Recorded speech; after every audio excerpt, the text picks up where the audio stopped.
السلام عليكم، مرحبا بكم معايا في مطبخ لما سمسم الأفلوية. وصحة رمضانكم، كل عام وانتم بخير. واسمحوا لي على هذه الغيبة. اليوم راني جيتكم بدخلة حلوة ان شاء الله تحلي اياماتكم، اللي هي زلابية البنان معروفة عندنا بالسيجار. هذه الوصفة مضمونة بمقادير متواجدة في كل بيت، ان شاء الله تعجبكم. اذا عجبتكم كملوا لا فيديو حتى التالي باش تشوفوا طريقة صنع هذا السيجار. بسم الله والصلاة والسلام على رسول الله. نحتاج نص كاس تاع سميد يكون رطب، وزوج كيسان تاع فرينة اللي هي الدقيق الابيض، شويه تاع ملح، ربع كاس تاع زيت. كما قلت لكم هذا السيجار بمقادير مضبوطه وطريقه سهله للغايه، وما حتى المكونات متواجده في كل بيت.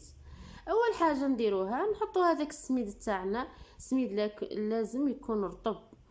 نزيدو نضيفوا له هذيك الفرينه اللي هي الدقيق الابيض زوج كيسان، ونزيدو هذيك نصف ملعقه تاع الملح. هاد النواشف راح نخلطوها مع بعض، نحاولوا ندمجوا مليح هذاك السميد مع هذيك الفرينه، نخلطوهم مليح ونحطوهم بجهه باش نبداو نحضروا طريقه صنع هذا السيجار. هذه راهي طريقه مضمونه وسهله، ان شاء الله تجربوها وتفرحوا بها وليداتكم. بعد ما خلطناهم مليح رايحين نحطوهم بجهه، ونجيبوا الكاسرول تاعنا باش نحطوا فيها المكونات المتبقيه. واش نحتاجو زوج كيسان تاع ماء، والماء راح نكيلوه بنفس الكاس اللي كينا به السميد والفرينه. راح نديرو زوج كيسان تاع ماء، كيما عمرنا الفرينه حتى الاعلى راح نعمروا الكاس بنفس المقدار. نديرو زوج كيسان تاع ماء. كما قلت لكم هذا السيجار سهل وسريع التحضير، في 10 دقائق والله كي كملتي السيجار تاعك. من بعدها نزيدو نضيفو الان الزيت اللي هو ربع كاس، وراح نزيد نكيلو لكم بالملعقه باش هكذاك تجيكم المقادير مضبوطه. تقريبا 3 معالق تاع زيت. ونحتاجو ثاني ملعقه تاع عسل. العسل هنا لازم انك تسخنيه ومن بعد باش تعبري، باش هكذاك يجيك المقدار سوا. اذا درتي العسل وهو متجمد راح يجيك الضعف، ما تجيكش ملعقه فقط. بعد ما سخنا العسل هنا عبرنا بالملعقه ملعقه تاع عسل عادي. تقدري تستعملي اي عسل تاع صنع منزلي ولا عسل مش تكوني شاريته من برا.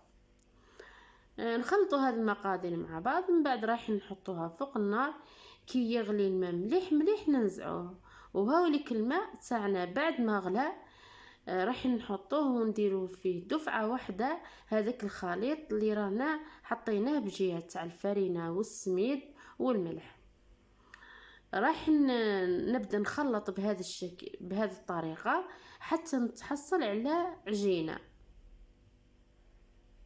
تستمري في الخلط بهذا الشكل حتى تتحصلي على عجينه. طريقه سهله ومقادير مضبوطه وراح تتحصلي على احلى سيجار. استمري في الخلط بهذا الشكل. من الاحسن انك تستعملي ملعقه خشبيه وشديها من الاسفل كما راك تشوفي الصوره هي موضحه، وابداي تخلطي في العجينه تاعك بهذا الشكل حتى تندمج مليح. استمر في الخلط بهذا الشكل حتى نتحصلوا على عجينه. كما قلت لكم راهي طريقه سهله وقادره اي وحده تخدمها. هنا راح نضيفوا شويه تاع عطر البنان. تقدري تضيفيه في الاول كي تديري الماء ولا الزيت. انا نسيته، راني ضفته الان. راح يمد لك لون للسيجار تاعك وفي نفس الوقت يعطيه ذوق بنين. نستمر في الخلط بنفس الطريقة كما قلت لك استعملي ملعقة خشبية وابدا يخلطي حتى ترجع معك العجينة ملساء بهذه الطريقة. طريقة جد سهلة، وكما قلت لكم مكونات بسيطة متواجدة في كل بيت. وبعد ما تحصلنا على هذا القوام كما راك تشوفي عجينة تكون ملساء تقدري تتحكمي فيها. رايحين نحوها من هذا الكسرول، نحطوها في صحن ونبداو نشكلوا فيها.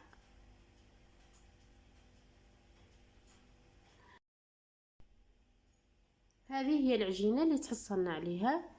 الآن رايحين نبداو نشكلوا فيها. نحتاج يدويك بهذا المسنن بهذا الشكل اللي هو رقم 8.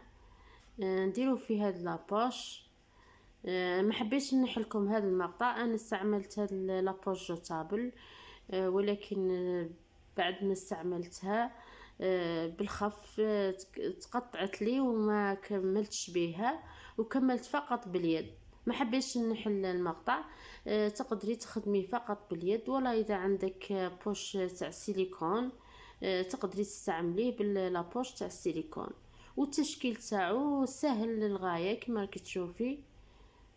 حاولي ديريه الى قطع متساويه بهذا الشكل.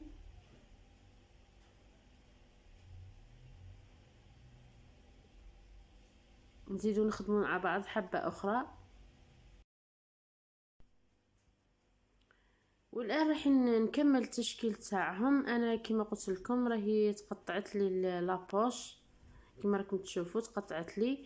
تقدري تخدمي فقط باليد بهذه الطريقه.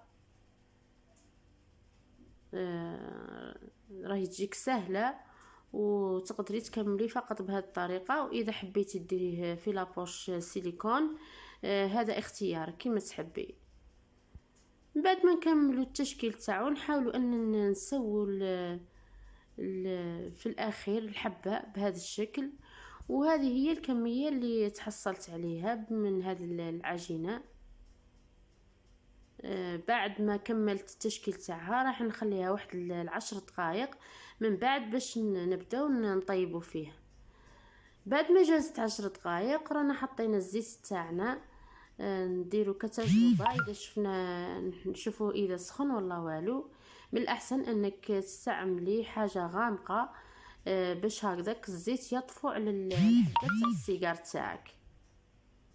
بعد ما تاكدنا انه الزيت تاعنا سخن معانا مليح، راح نجيبو حبات السيجار ونحطوهم بهذا الشكل، وما نحاولوش ان نقلبوهم حتى يبداو يتحمروا. ما تبدايش تخلطي فيهم حتى تشوفيهم بداو يتحمروا باش تبداي تحركي فيهم. وهاهم ليك الحبات تاعنا بعد ما بداو يتحمروا رانا حركناهم ونخلوهم حتى يتحمروا مليح، يدوا لون ذهبي غامق شويه. مش تشوفي هدات اللون ذهبي تنحي، لازم تخليهم حتى اللون تاعهم يبدا لون شويه ذهبي غامق. وهاوليك الحبات تاع السيجار بعد ما نزعناهم يكونوا بهذا اللون. راح ننحوهم، ومباشرة بعد ما ننحوهم نحطوهم في عسيلة تكون باردة. العسل هذا اللي استعملته عسل منزلي، راح نخلي لكم الرابط في صندوق الوصف. هذا العسل راه مضمون ويبقى لك مدة طويلة. نحطوا السيجار تاعنا ونبقاو نخلطوه فيه ونخلوه مدة. في الوقت اللي نعاودوا نقلوا حبات ثانيين من السيجار. من بعد في هذيك المدة رانا نخلوا السيجار تاعنا يتشرب مليح بالعسل. من بعد نحوهم نعاودوا نحطوا الحبات الثانيين اللي رانا طيبناهم. راح نكمل سلسل حبات السيجار كاملين، من بعد نجيبهم لكم حاضرين في طبق التقديم. وهذه هي لاغوسة تاع اليوم، زلابية البانان اللي هي السيجار. ان شاء الله الوصفة تكون عجبتكم وتسيوها حبيت ندخل لكم بوصفة حلوة ان شاء الله تحلي اياماتنا وايامات امة سيدنا محمد اجمعين.